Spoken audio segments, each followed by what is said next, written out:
we'll get started. So thanks everyone for hopping on the call. I'm sure we'll get more people as it trickles in. Feel free to ask questions, by the way, along the way. Like just type it in the chat box and we'll get to them when we can. But today, thanks for joining us, Andrew. We have Andrew Yee. He's an incoming product development and procurement fellow at McKinsey. So thanks for joining everyone. And thanks, Andrew, for being on here. Yeah, of course. Yeah, so Andrew has had a pretty interesting career so far, and you've worked at a bunch of cool places that we'll get to in a little bit, but wanted to just cover like some of your background first for students who have either met you on Edith or haven't met you yet. So you graduated from Georgia Tech with a degree in mechanical engineering. Yep. Can you give us just like a little bit of background about why GT, and then like why mechanical engineering like specifically? Yeah. So for context, I'm originally from Colorado, and when I was like thinking about college decisions and whatnot, I was looking for three main things. Number one was really good engineering. Number two is I played lacrosse all throughout middle school and high school, and I wanted to play at the college level. Still looking for that. And then number three is maybe some of you guys can relate, but I have a helicopter mom, and I really needed to get out of state. So I was pretty much just trying to get to a coast as far away from my parents as possible. And Georgia Tech was a really good combination of that. A top 5 engineering program. For mechanical engineering, it flipped between number 2 and 3 throughout my time there. And then we did a pretty solid lacrosse team. But yeah, I pretty much chose mechanical engineering, not really out of a choice. Both my parents did PhDs in mechanical engineering, so kind of got catered down that entire path. But overall, I think it was a pretty good decision. If I could go back, I might have considered going CS, just with like job opportunities now. But I think that mechanical provided a really solid foundation. Like everything from understanding how, I guess, like all of physics works, and like actually building stuff. I think that's a really useful skill set. Yeah, no, that's interesting because I think I did the opposite path. So my dad did CS or electrical engineering in college. So I'm like, yeah, I will not do engineering, so I'm going to do econ. And now I'm like, man, I should have done CS. Like I still think the same thing. But yeah, I tried to rebel and it worked against me. But I guess like besides, obviously, I think everyone does like school, right? So what else were you like involved with at GT before, like lacrosse or some of those things? Yeah, so I played lacrosse all 4 years, and I also made a huge point to be a lot more social in college. So I joined Greek life, and that was a lot of fun. Like I definitely would recommend if you go to kind of like a techie or nerdier school, getting involved in Greek life. If you guys have the opportunity to, I think it was a great place to meet a lot of really smart and social people. But I think that if you go to like a really big state school where Greek life has like especially in the South, if you go to like a big school like Georgia or Alabama, it has like stereotypical SEC Greek life vibes. Like you might not get the kind of go into tech and consulting kind of vibes that you're going for. But at Georgia Tech, I got involved with something new pretty much every semester. So freshman fall, it was joining Greek life. Freshman spring, I joined a research group. I was focused on geotechnology. So I was part of like it. We have a thing at Georgia Tech called vertical integrated program or something, where it's pretty much just research, but you get class credit for it. So I did that, and that led to like a research abroad opportunity that I had that following summer, or my freshman summer. And then when I got back sophomore fall, I wanted to do some more industry stuff. So I worked on the robotics team. So I was part of the RoboCup, which is 6-on-6 autonomous soccer with robots. And then I started a sustainability club the following semester, and also was like scholarship cover fraternity. I took off the sophomore summer and sophomore fall to work at NASA Jet Propulsion Laboratory, and then I came back junior year spring, and I joined another research group, another VIP group that was the Martian Advanced Renewable Systems Group. So we were focused on finding renewable energy systems for space exploration. And then my senior year, I was gone for junior year summer and fall at Tesla. And then senior year spring, I was taking 18 hours and just trying to get out. But, pretty much throughout that entire time, it was mostly joining different like product teams, research groups, and I played lacrosse consistently throughout and was like heavily involved with Greek like the first 2 years, and then tailed off as my career started becoming more important. Yeah, that's I don't know what the students think. That's a lot of different things that you've done and like a lot of different experiences. For me, I think it was just like, yeah, I did internship in the summer. I played tennis, right? So it's like when you're looking at all these opportunities, and I'm sure there's people all over telling you like, hey, you should do this, you should do this. Hey, our club's doing this. And like, you need to make a decision, right? Like, where am I going to work? What am I going to do? So like, I read about on your website, like how you have kind of like a thought process on how you go about deciding on where you spend your time and what you're pursuing. And I think like for the people who haven't like read through your website, if you could kind of like describe like the why, what, and the how, then Yeah, it might be helpful for them as of well. course. So I try and think of things in a general structure where I ask myself why, what, and then how. And specifically when why, it's like, why am I doing something? What is the overall purpose of this? Like, what objective am I trying to get at? Or what purpose am I trying to fulfill? And then after I have that down, for right now, it's for a while it was like, how do I most effectively combat climate change, right? And so then the what is really, what is the most effective way about fulfilling that why? And so when I was at JPL and I really started asking my questions of, do I find my work really fulfilling? I was like, honestly, getting to space, getting to Mars is super cool, but I don't think it's something that I think is necessarily like on the list of priorities. That's like, I don't know, getting to Mars and then like dealing with climate change that will like literally, cause thousands of millions of climate migrants. And you can look at the Syrian refugee crisis to see how the world handles that. But yeah, so once you have your why down, the next thing you really should be asking yourself is, what is the most effective way about fulfilling said why? And once you get there, this is where you get into your experimentation phase. I worked in the DoD industry, the aerospace industry, renewable energy. I got involved with kind of like VC/startup incubator stuff, and now I'm going into consulting. These are very separate industries. And the reason that I've been going so aggressively, through all this stuff is mostly trying to figure out, get some experience and reflect, like, is this the most effective way to address whatever it is that I'm going for? And then once you decide on like specific what that is really effective at fulfilling your why, then you should be asking yourself, how do I achieve or succeed within that what best, right?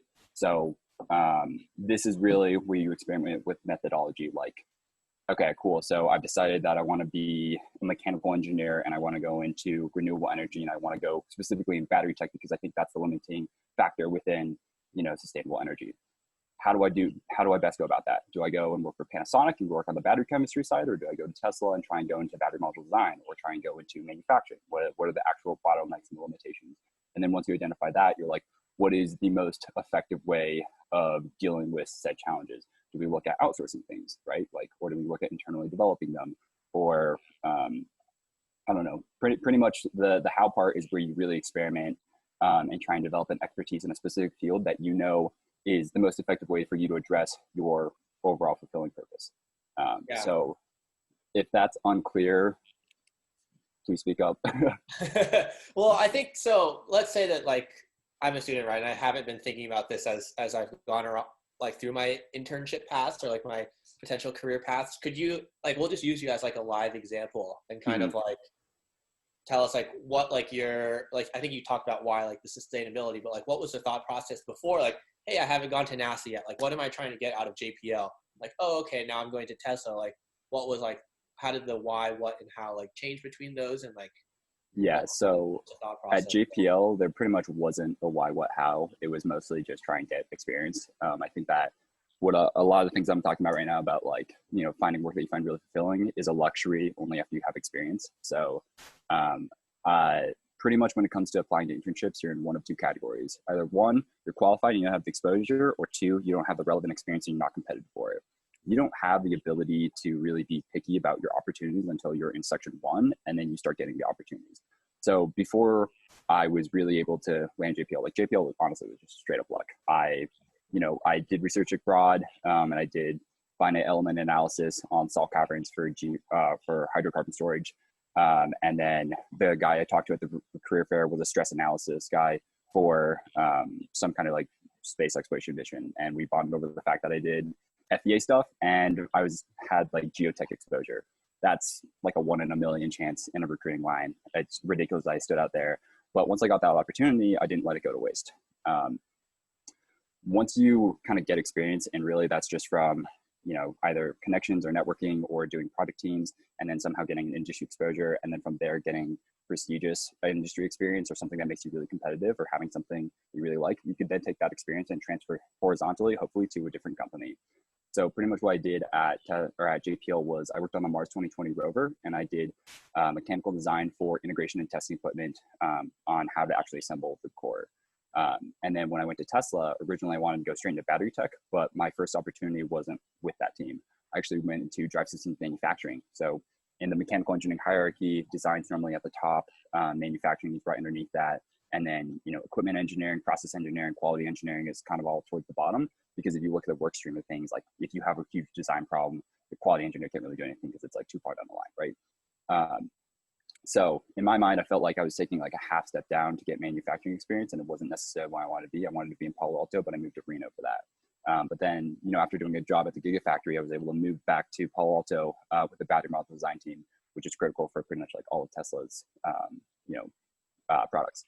So I think that when it comes to trying to get experience, I actually totally forgot what I was talking about. I think so. We're just talking about like your why, what, and how between like the three steps, right? Like the three places you ended up, and you were talking about like how stage one, like maybe you don't have the experience yet. Yeah. And like you need to get that before you can get to stage two, and then kind of like where for JPL you got lucky, right? So it's like for your next step at Tesla, like what was the what and how there? It's like, oh, okay, now I believe that for sustainability it's about batteries or like what was there?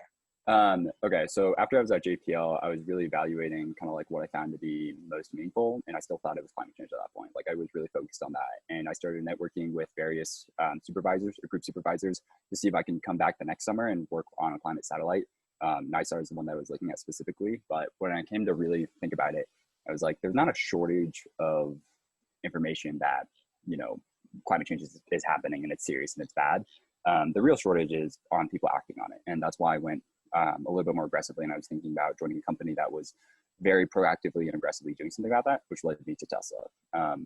Actually, that summer, I read Elon Musk's biography by Ashley Vance, and I was mostly interested in SpaceX at the time, but then I realized I resonated a lot more with Tesla's mission statement. So I made it like my goal starting in, I want to say like July of 2017 to get there, and I applied on 3 separate occasions, got rejected, or I didn't hear back from most of them. I even downloaded like an add-in that let me see like, if people like viewed my emails, and I like drafted a bunch of recruiting emails and literally like cold email all these recruiters and stuff. I networked with, I want to say like 10 plus engineers through personal or LinkedIn connections. Like I was like adamant about getting to Tesla. And it didn't pay off for the longest time. I remember I didn't hear from them until a week after spring break. And then when I like finally had my interview, I had 5 weeks until my actual start date. So it took a pretty long time to actually hear back from them. But I think that it would have been really easy for me to quit at any point just because I wasn't getting the results I think, I was looking for and whatnot. As far as the kind of why, what, and how thing goes, I think because I had that really driven purpose of like wanting to do something that dealt with climate change, and I thought that Tesla was like one of the only companies that was specifically doing it, I was really just messing around with the how, which is like networking my way in, or cold applying, or emailing recruiters, or looking for referrals, all these different things. There's all different methods to get into that same objective of getting on a team that I feel I can make a huge contribution, which can then make a bigger contribution on climate change as a whole. Yeah, I think actually for students, this might be interesting as well. You've obviously tried, you mentioned like all these different approaches. I'm sure it's different for Tesla, for every other company, but do you think like any one of those approaches was more helpful than another in your search for Tesla at least? Yeah, so I think that pretty much being, fully set on Tesla before even getting there really taught me how to be single-minded in my objectiveness, which is honestly a bad thing sometimes, but I use the same thing when I was going for McKinsey. So the same thing applies, and if you guys are like very fixated on a single company, this really works. The first thing to do is really look at your alumni network and hopefully have personal connections to engineers there. And then from there, see if you have someone that like can really vouch for your technical abilities and is good friends with them, and get an introduction from there. This happened with a girl. She was like the #1 business student at Georgia Tech, and she introduced me to a BA at McKinsey. And the McKinsey girl was like, "Oh my God, you're friends with Meredith? Like, no fucking way! Like, that's amazing. I love her and whatnot. Like, yeah, I'm happy to like talk to you and show you around and stuff." And I was like, "Okay, cool. Like, thanks Meredith for being awesome." So having a really strong referral and an introduction is really important. I did the same thing with a couple other occasions where you just like find someone who has like a really solid resume, decently well, and is friends with this person that you want to get introduced to. Have them reach out, catch up with them, and then ask for an introduction to the other person, and they'll be a lot more willing to talk to you. From there, I'd say with Tesla, I mentioned I probably talked to 10 plus engineers, and then when I was trying to eventually switch to consulting, I had a kind of toxic mentality where I was like MBB, McKinsey, Bain, BCG, or bust. And I talked to probably like close to 20 plus in that range of MBB consultants before going into my senior year fall, my 5th year fall for recruiting.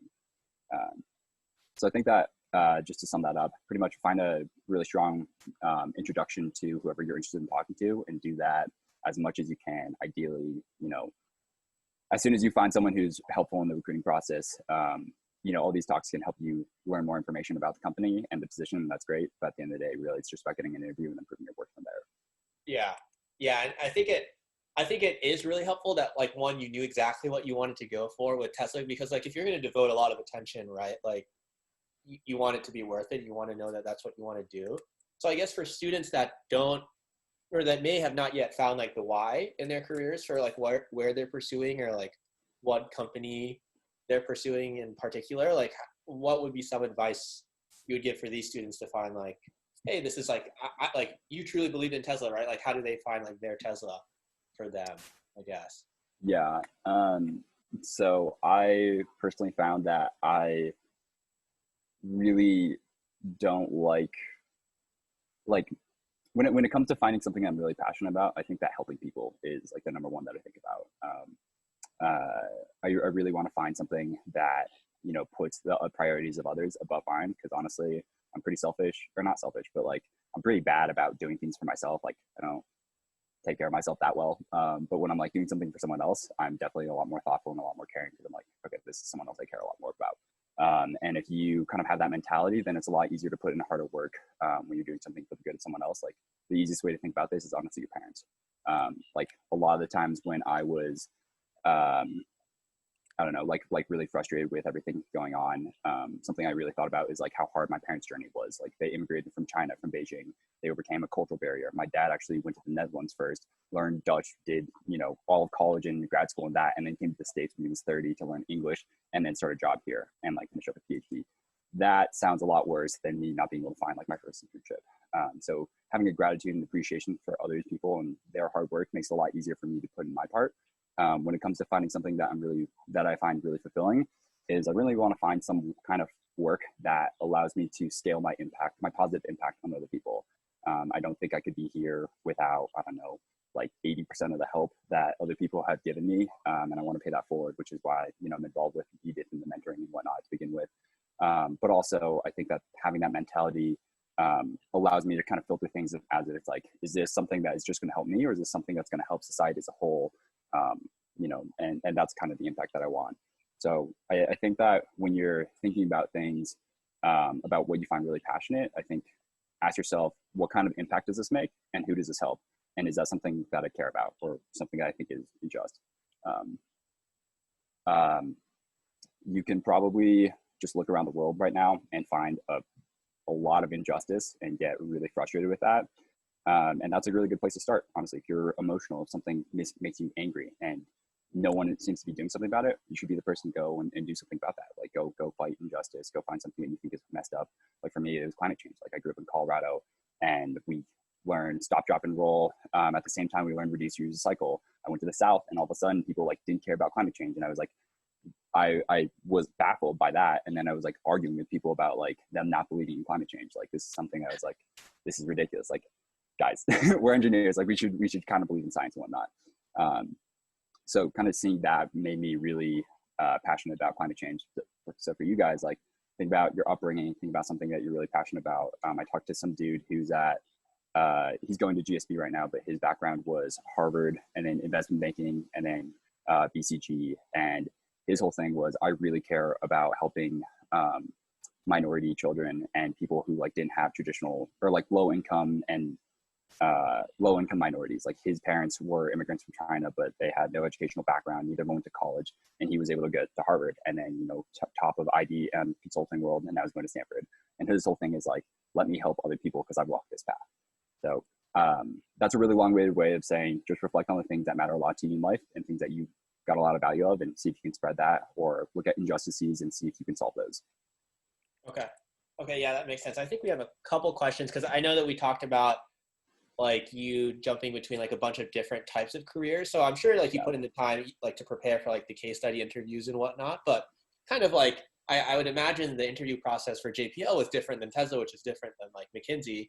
And you reached out to 10 recruiters, you've talked to a ton of engineers. How do you make sure that like when you get your one shot at the interview, like, you know, that you're like well prepared for that? Like, I guess is kind of the question.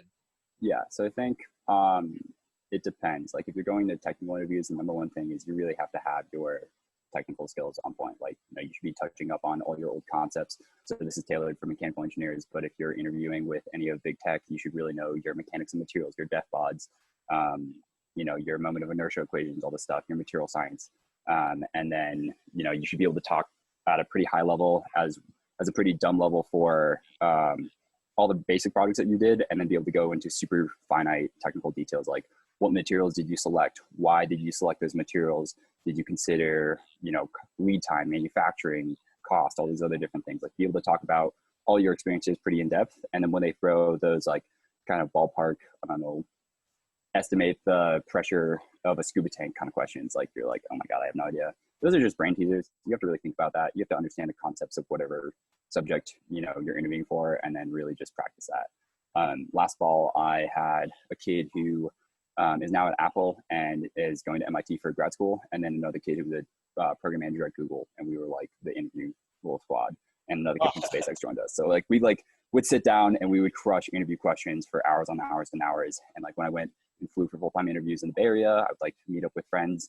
And if they had friends who were like interested in interviewing, we would set up Zoom calls and we would just all sit in a meeting and have like a big Google Doc open and just, you know, type each other questions and like do mock interviews. And over time you get all this practice and you learn to deal with that initial like, oh shit, like I have no fucking clue what this is, to like really methodically breaking it down.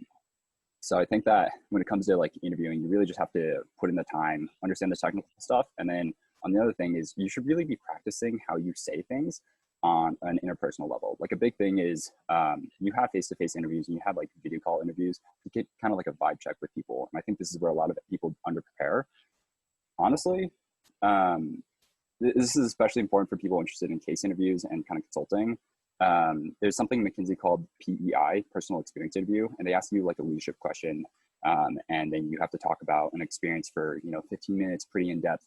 You should be recording yourself as you practice these. Like you should first of all write out your stars, so your situation, your task, your action, your result, and then be able to tell like a 1 minute summary of that entire thing. And then after that, be able to tell your entire 15-minute story with elaborate emotions, set up some humor, record yourself, have some voice inflection. Like some of the people I cased with when we were practicing these PEIs, I was straight up like, you're boring to talk to. Like this, this isn't going to work. Like you have to like have some voice inflection, inject some humor, like all those things that were like actually stressful and whatnot. Like they sound stressful, but you're not portraying that at all. So like this is a lack of connection kind of thing. When it comes to your PEIs and just like your interpersonal skills, like you really need to focus on how you present yourself, as well as I don't know, just trying to like make a connection with the recruiter. Like I found that the best interviews are like people you can start to make laugh and like crack jokes at and stuff. And if they feel like your friend by the end of the interview, you passed it. Like really good books to read about this, because I didn't have social skills for a really long time. How to Win Friends and Influence People. Dale Carnegie. Honestly, super great book. And then also kind of underrated, but learn to negotiate. Try and go down that path, and just practice, negotiating stuff for rent or something like that. I'm blanking on it. Never Split the Difference is a really good book. I'll type it in the chat. Never Split the Difference. Never Split the Difference. I forgot who's the author about it, but he's a ex-FBI negotiator. And he pretty much just teaches you how to read people. There's a thing called tactical empathy, which I hate that because it sounds very manipulative, but it's like the concept of being able to label people's emotions, and like resonate with that. It makes them feel like they're understood and disarmed. And that's a really good way whenever you're in a tense situation, to kind of like cool things down. So just to get on the negotiation point, was the negotiation something that came up in interviews, or like, I imagine like you can negotiate salary and stuff, but that's kind of once you've already like received the job. So what kind of skills from negotiation did you take into like the interviews themselves? I think practicing negotiating and just kind of, overall trying to get something that people may not want to give up to you, puts you in a situation that's slightly uncomfortable. And that's something that we don't practice in day-to-day life. Like if we're ever uncomfortable, we just like act really freaking weird. But in negotiating situations, you're like asking for something that's a little bit more than what people are comfortable with. The more you practice that, the more you're comfortable with these things. A big thing with consulting and really with, any client-facing industry you're going to go into, if you get asked something by the client, you have to hold your composure. And emotional composure doesn't come naturally. It comes from practice. So one thing in my advice blog is taking cold showers. Taking cold showers is sucky. It just sucks. There's nothing fun about it. It's cold, your body hates it, but you get used to it. And if you can get over that mental flinch, if you can hold emotional composure and like stay in the water to do something that's kind of uncomfortable, you can practice that mentality and kind of spread it to the rest of your life. Yeah, I was reading that before this call, I think this weekend. So I've been doing, I don't know how cold it's supposed to go. I've been doing ice cold showers, and it has gotten easier. Exactly, right? It's just repeated exposure though, right? Like the big thing I want to emphasize is with interviewing as a whole, like you need to be, when you're in interview season, like in the fall, you should be practicing this stuff before you get the interviews. Like I'd done close to 20 practice case interviews before I even got to campus on the fall when I was like focused on getting into recruiting, into consulting. And I applied for McKinsey's BA position and I made this final round in Silicon Valley, and I still got rejected from that after having done 40 plus cases. Like even that amount of practice was enough for me to hit it the first time.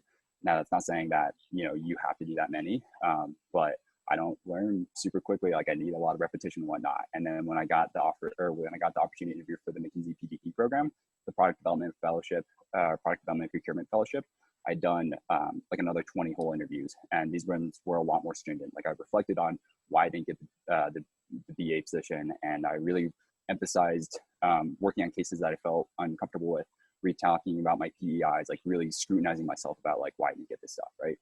I think a big thing is, I lost my train of thought. You were talking about like all these practice interviews and getting the reps in. Yeah, you just have to be consistent with the stuff, and you have to come up with more interview questions, and honestly just start being obsessive about thinking about the stuff on a day-to-day basis. Like I remember going to bars and being like, how would I estimate the weekly revenue or like yearly revenue of this bar, and scaling it up, and like how many drinks do they sell per day? What's the average price of these drinks? How does seasonal fluctuation make a difference on that? And then multiplying all that up and then adding that up to a yearly thing, and like breaking all these complicated problems down into simpler things. If you guys were curious about what is the pressure tank in a or what's the pressure in a scuba tank, the way you do that is you think about P1 V1 is equal to P2 P2, so you use PERMET, or PD is equal to nRT, and you set those equal to each other. Then you estimate the total volume in a scuba tank. You estimate the total air that you'll breathe in, however long you think. So lung capacity times breath per minute times however long you think would be down there, like maybe an hour. And then that at atmospheric pressure, you have 1 atm, which is 14.7 psi, and then you can set P1 V1 is equal to P2 V2. You're solving for P1, V1, which is your scuba tank volume, and then you just have P1 is equal to P2 V2 over V1, right? So that's a really kind of complicated problem to begin with. That's like might have you dumbfounded, but when you think about it, it's just ideal gas law, and then just estimating a few things. You break it down into smaller things, but the scariest thing is when you lose emotional composure and you start to sweat and like your body gets really hot and your face is all red and you're like, oh God, and you're just stalling. You need to be comfortable with that, because you're going to get blindsided in interviews. Like there was not a single interview that I went through that I was like, wow, I felt like I knew literally everything. Like no single final round with all of my prep did I ever feel like that was okay. But I think I had the emotional composure to demonstrate that like I can handle situations like this.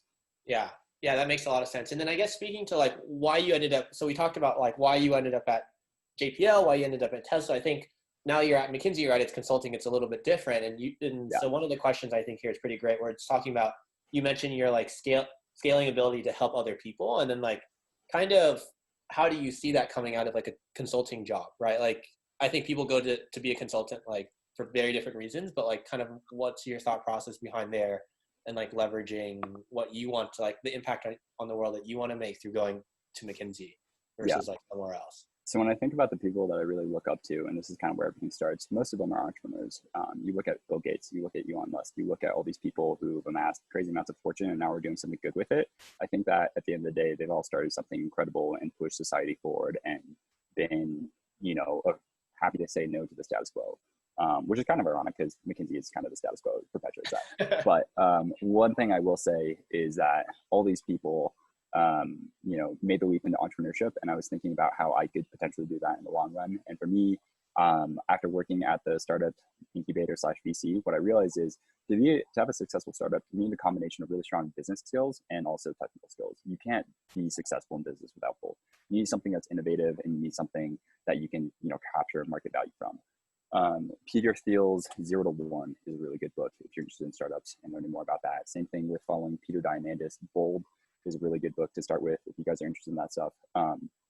But for me, I worked for a personal connection who was like the CEO of the VC, or like the startup incubator and whatnot. And he was pretty similar to me. So he played football and lacrosse at Cornell and studied mechanical and aerospace engineering, and then went to Accenture right after undergrad, and then did that for 3 years, started his own business at 25 and sold at 28. He had a life at 28 that most of the managers, most of the people I was working with at these other places couldn't even dream of. Like, he exited at like more money than you need in your entire life. Yeah, I can imagine. And so I was like, holy crap, if that's even an opportunity, like, I'm young, I have energy, I have time, I might as well shoot for it. And so part of why I'm going into consulting is to learn the business side of things and pair that with my technical background and hope to bridge that gap.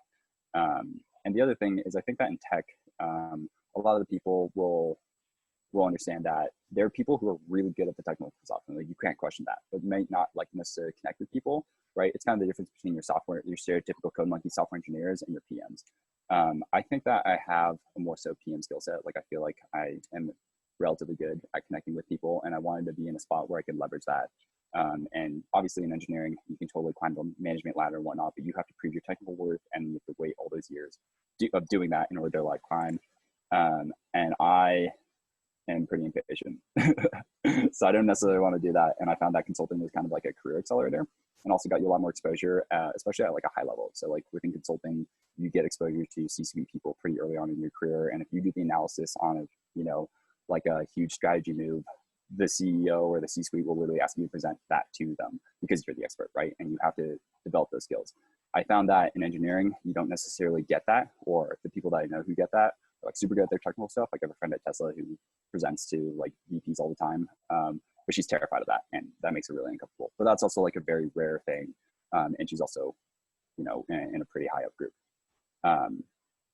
Did I answer the question about kind of? I think so. But I guess like in terms of like, I agree that like every startup needs technical and like business skills. Do you not think that that's something that could be supplemented with like a co-founder, or is it just like you want to build your like well-rounded skill set in both sides because you have like an engineering and technical background already? You're like, hey, I want to like work on more of the business type or interpersonal skills through McKinsey, and then this is my opportunity. And then if I get a co-founder, I get a co-founder. Or are you just trying to get all of the skills yourself, I guess?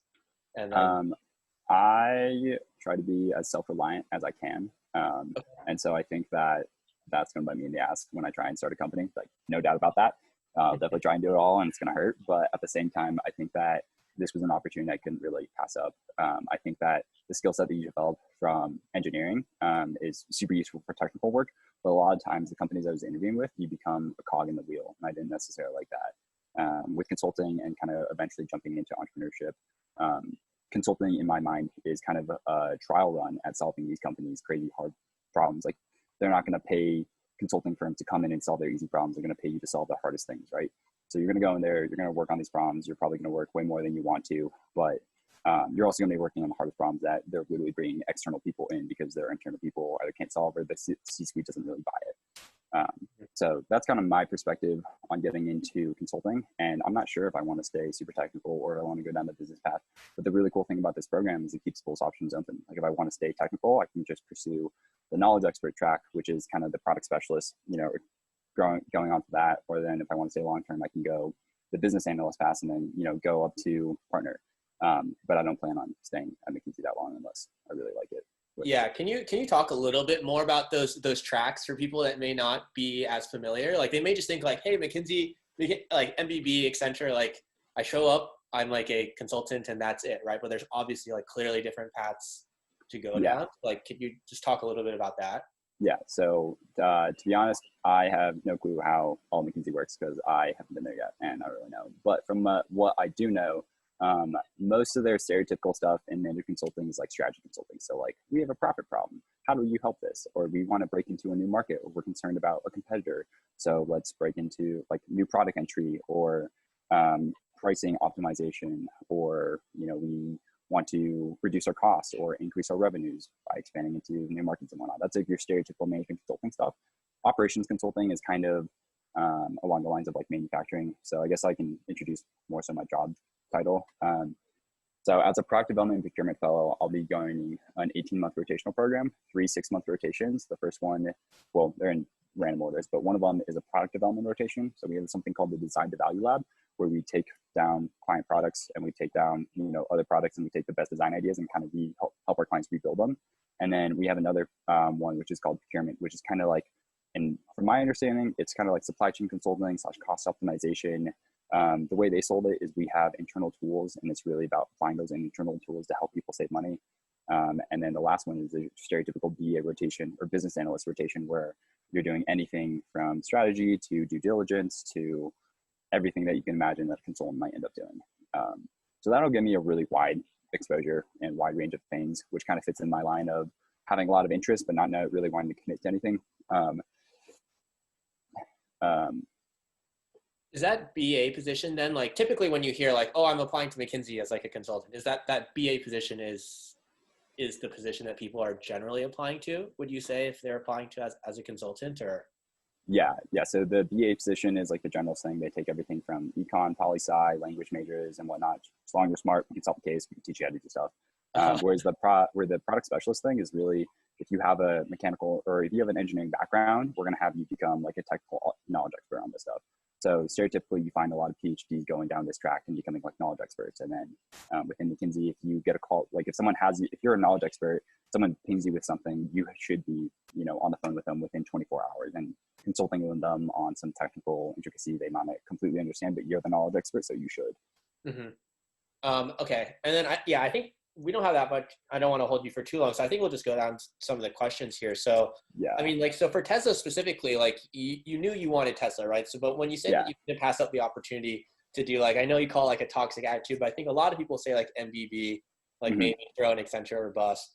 But like, when you think about that, were you specifically like McKinsey in the MBB, or were you thinking about all of them, or what did you think about like the differences between those three as you were like looking to apply or to move over?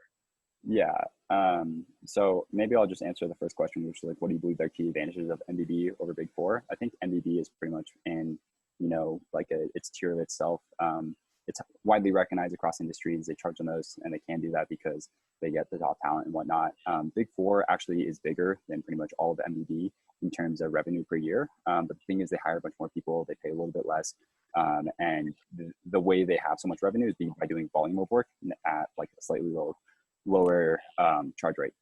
I think that the exit opportunities that you get from MBB are very distinguished compared to Big Four, which is just a product of the kind of cutthroat, recruiting process, as well as the actual culture within it. Really, that's it. Like the reason I went for McKinsey was because it was the biggest within MBB, and also had this program which allowed me to leverage my technical background. But yeah, I think that if you go into Big Four, you'll definitely have good exit opportunities as well. But I think they're just slightly more competitive you're slightly more competitive coming from MBB if you can make it into it. It's like the equivalent of, I don't know, getting into FANG. It's just a big stamp on your resume that says like, yeah, you're smart, you can do work. Yeah, there's definitely some signaling factor there as well. But yeah, okay, so that makes sense. And then I think we did answer this question, like that you can't switch from like the product specialist just because you're like in the rotational program. Yeah, right? So at the end of it, I can choose knowledge expert or I can choose partner path, whatever one I want to go down.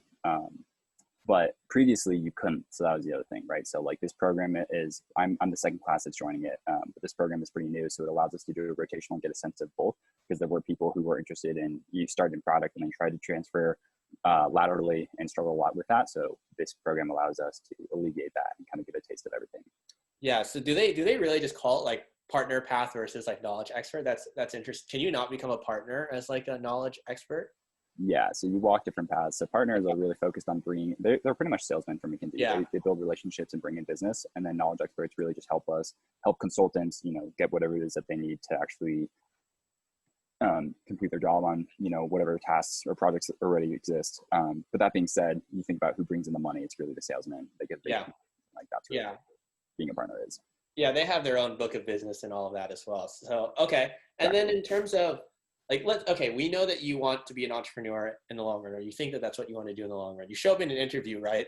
Mm-hmm. Are you prepared to say that within like hey, where do you see yourself in 5 to 10 years? Or do you tell them honestly, or how do you approach those kind of things? Yeah, I think you should be always like pretty upfront and honest. And I think that the more you try and hide your story and whatnot, it makes it really difficult to understand who you are, and you're going to get caught up in your lies.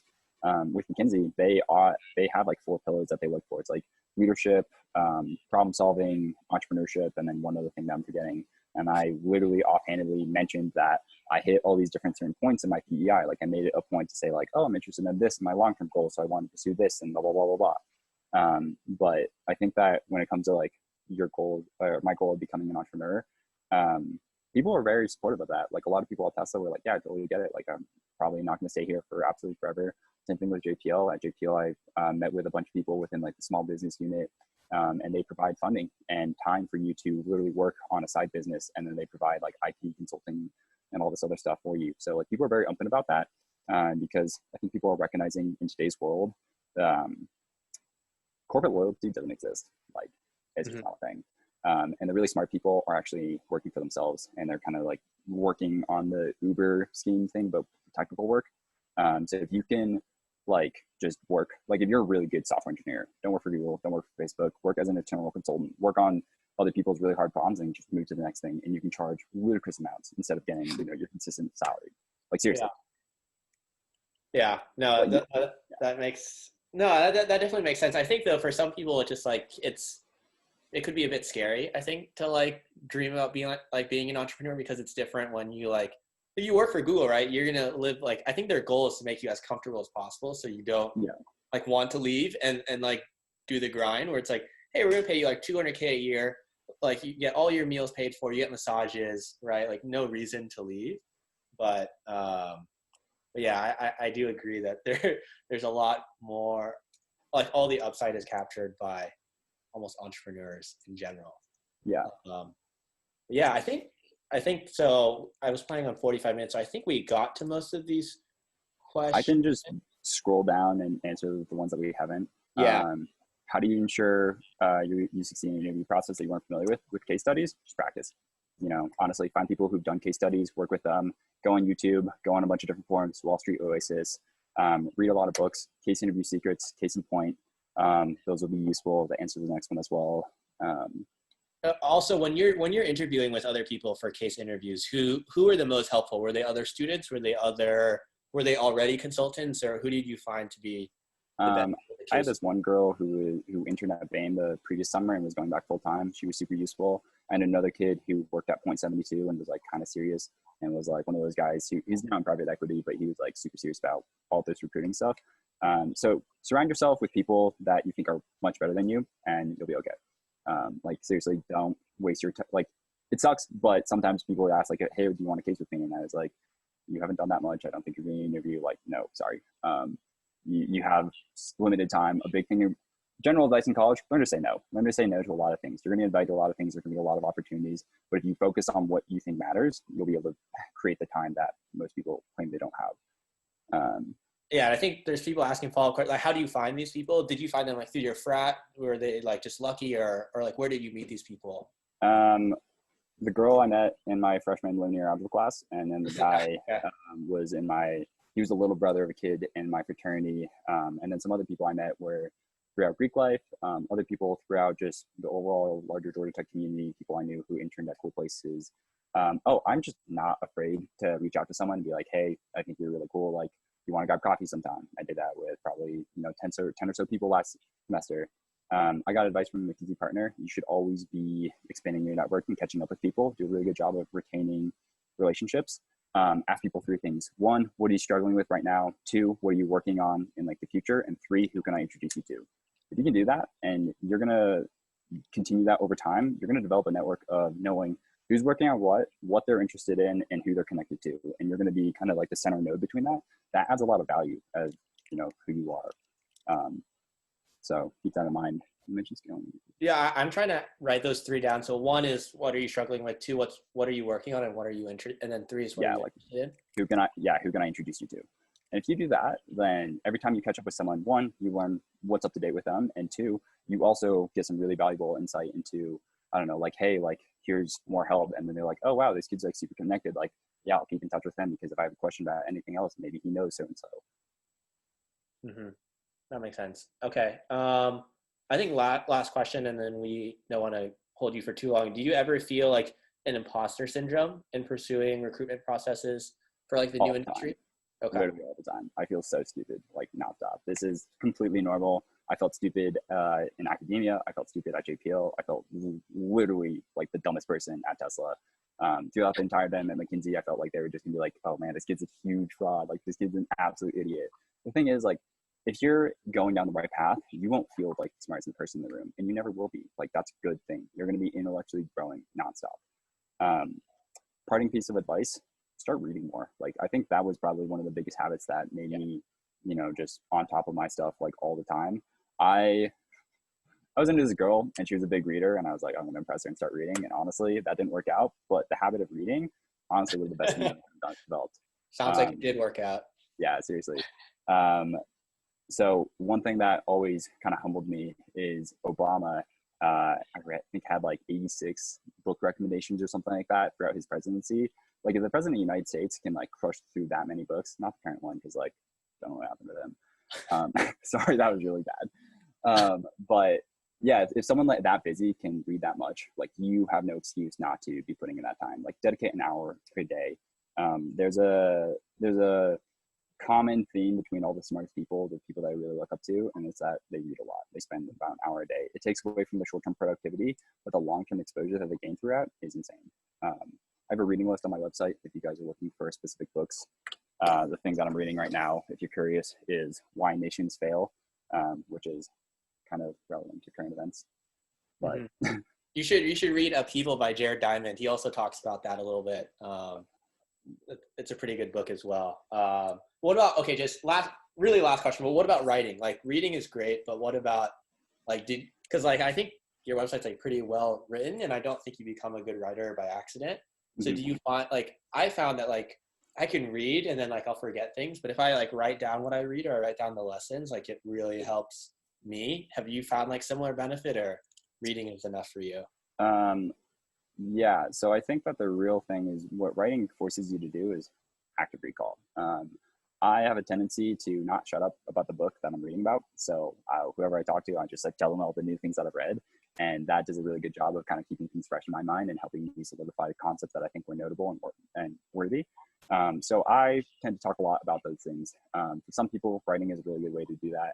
I wish I wrote more. I have a journal that I bought at the start of the year, and I want to say that it's filled out, and it's really not. I try to blog. Blogging didn't work for me. I hate sitting down and writing. If you can do it, do it. But I currently don't have that discipline. I would say just reflect more often on life. I think that a big thing that helped me throughout college is every 6 months I would sit down with myself and really think about, what have I done in the last 6 months? Am I progressing towards my long-term goals? Am I getting to a place where I think I'll be very fulfilled and I'll be developing the skills and I'll have financial stability and career capital to do what it is that I want with my life? And if you're not on any of that, go seek help. Like, go talk to counselors, advisors, mentors. Seriously, like, mentors are huge. For pretty much every big decision in my life, I've talked to a handful of people that I really trust and got their opinions on. Like, for instance, I got an offer with Apple, and I was determining if I want to go Apple or if I want to go to McKinsey. And there happened to be a good close family friend who went to MIT and then went to Apple and then Wharton and then McKinsey. And she was like, if you're going to go consulting, just go straight to consulting. Like, the 4 years I had at Apple were awesome, but at the same time, like, I could have spent that time in McKinsey and walked the partner path and done a lot of things faster.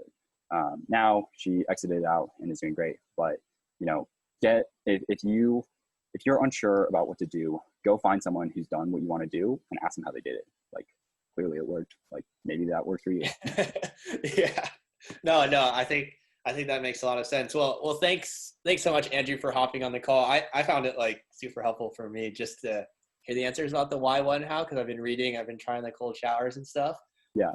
It's good to hear your perspective. So thanks for hopping on the call. I think hopefully it was helpful for everyone else as well. But we'll talk soon. Thanks, man. Yeah, of course. Bye, guys. Thanks for coming. Bye, everyone.